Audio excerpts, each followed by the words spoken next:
35 வயசுக்குட்பட்ட 49 வேட்பாளர்கள் வந்து சட்டமன்றத்துக்கு போறாங்க. இது வந்து தமிழக இதுலயே அண்ணா ஆட்சிக்கு அடுத்தது இதுதான் செகண்ட் டைம் அப்படின்ற மாரிலாம் சொல்றாங்க. இந்த எப்படி பார்க்குறீங்க? ஏன்னா யங்ஸ்டர்ஸ் அரசியலுக்கு வரணும். இல்ல எனக்கு ரொம்ப ரொம்ப விருப்பம் என்னன்னு கேட்டீங்கன்னா, எங்க அரசியல்னா அழிச்சு போயிடுச்சு அப்படின்னு சொல்லிட்டு நான் ஒரு காணொளி நம்ம இதுல கூட முன்னாடி ம். டிஸ்கஸ் பண்ணியிருக்கோம்.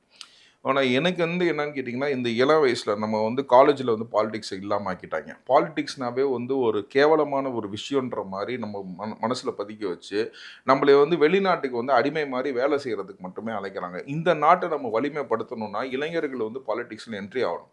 இன்ஃபேக்ட் நான் சொல்றேன், இப்ப என்னோட ஏஜ் கம்மியா இருக்கிறவங்கன்னா வந்து சட்டசபைக்கு போறது வந்து I thank God for it. உங்க கட்சியில வந்து இருந்த இந்த எல்லாமே வந்து பாத்தீங்கன்னா, நம்ம இப்போ ஒரு புது ட்ரெண்ட் ஒன்று உருவாக்கணும். அது பயங்கர இதாயிடுச்சு.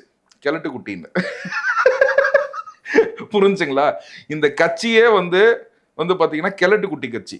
ஏன்னா இளைஞரணி தலைவருக்கே 50 வயசு தான். புரிஞ்சுங்களா? சோ இந்த 50 கட்சியில வயசு தான் 50 வயசு. 50 வயசு இல்ல அவங்க அப்படிதான் சொல்லுவாங்க. 50 வயசு அவங்க தான். சொன்னாலும் நாம அப்படி சொல்ல ஓகேங்களா? ஸோ அப்படிங்கும்போது இந்த கட்சியில இருக்கிறவங்க எல்லாருமே வந்து பார்த்தீங்கன்னா, அந்த கட்சிக்கு இன்னைக்கு வந்து அந்த கட்சிக்காரங்க எல்லாமே வந்து பார்த்தீங்கன்னா, கிழட்டு குட்டி என்று இன்று முதல் அவர்கள் கிழட்டு குட்டி என்று அழைக்கப்படுவார்கள்.